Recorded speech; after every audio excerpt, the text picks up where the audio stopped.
இந்த வீடியோவில் dry fruits வச்சு கீர் ரெசிபி எப்படி பண்ணுறதுன்னு பார்க்கலாம் வாங்க. முதல்ல 1/2 லிட்டர் பாலில் 1/4 கப் தண்ணி விட்டு காய்ச்சி எடுத்துக்கலாம். ஒரு சின்ன பவுலில் 10 பாதாம், 10 முந்திரி பருப்பு, 10 பிஸ்தா, ஒரு 4 ஏலக்காய் எல்லாத்தையும் சேர்த்து நல்லா கழுவி எடுத்துடலாம்.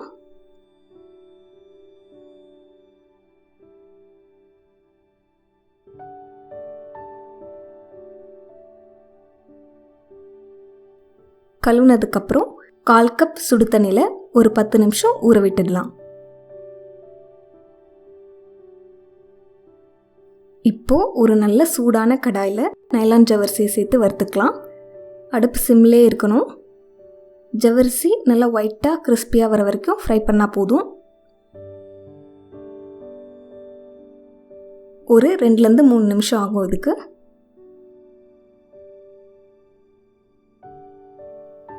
ஜவ்வரிசி நல்லா பொரிஞ்சிடுச்சு.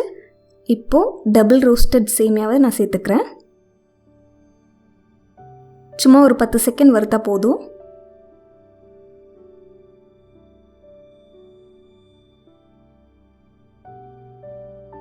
இதில் 1/2 கப் தண்ணி சேர்த்துக்கலாம். ஜவ்வரிசியும் சேமியாவும் தண்ணி நல்லா அப்சார்ப் பண்ணுற வரைக்கும் வேக விடுங்க.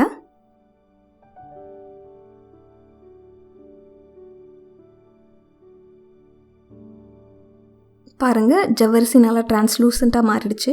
இப்போ நம்ம அடுப்பை ஆஃப் பண்ணிடலாம். நம்ம ஊற வச்சுருந்த ட்ரை ஃப்ரூட்ஸை நல்லா மையாக அரைச்சி எடுத்துக்கலாம்.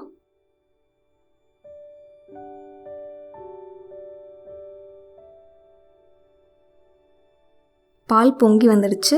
ஒரு தடவை நல்லா கிண்டி விட்டுட்டு இதில் நம்ம வேக வச்சுருந்த ஜவ்வரிசி சேமியா அதை சேர்த்துக்கலாம். ஒரு 5 நிமிஷம் கொதிக்க விடுங்க. கிளறிட்டே இருங்க.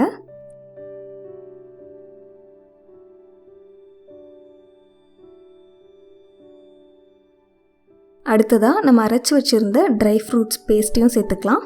இதையும் ஒரு 5 நிமிஷம் கிளறிட்டே இருங்க. பச்சை வாசனை போகிற வரைக்கும் நம்ம கிண்டி விட்டுட்டே இருக்கணும்.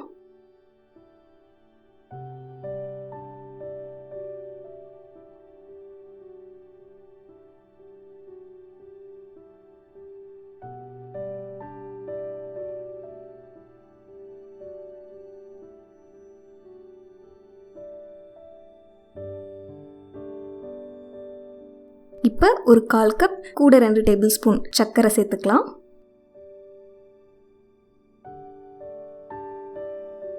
சேர்த்துட்டு இதையும் ஒரு 5 நிமிஷம் நல்லா கிளறி விட்டுட்டே இருங்க.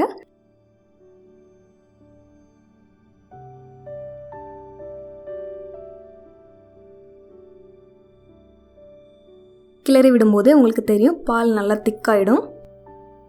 ரொம்ப எம்மியான ட்ரை ஃப்ரூட்ஸ் கீர் ரெடி ஆயிடுச்சு.